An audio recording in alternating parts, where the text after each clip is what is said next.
How to build a custom exhaust system the easy way. We start at the bandsaw cutting jig. This jig allows me to set the material at the angle that I need to cut at. You can see it's etched right there onto the plate. Lock it down and make the cut.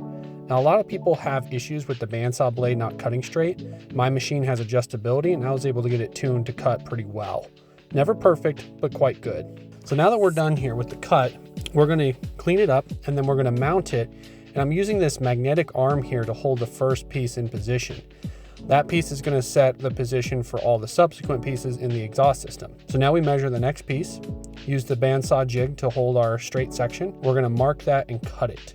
This is one of the great benefits of this. Normally, when you're cutting round tube on a bandsaw, the bandsaw blade wants to bite and spin the tube and rip it out of your hand.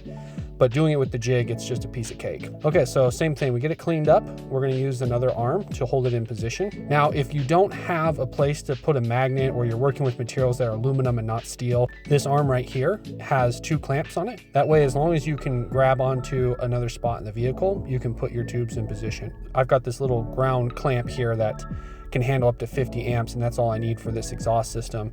If you were to put the ground clamp directly on the exhaust, it's likely to move it out of position, so that's why I did that. And I'm just adjusting things as I go to get it exactly where I want it to be, repositioning the tubes and tack welding them in place so that way I can do the finish welding on my fixture table.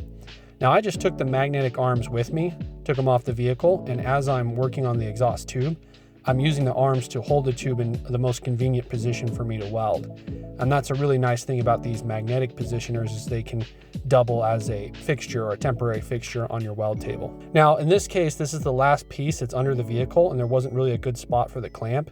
So I just attached the clamp to a piece of steel that's just sliding on the cement floor. And I've used that trick a couple times. I've done that for calipers as well, brake calipers. Now this is our other attachment. It's a little clamp that holds onto tabs. And you can see I used it there to weld the final tab onto the exhaust system. If you don't have some of these, you should definitely consider putting them in your toolbox. And that's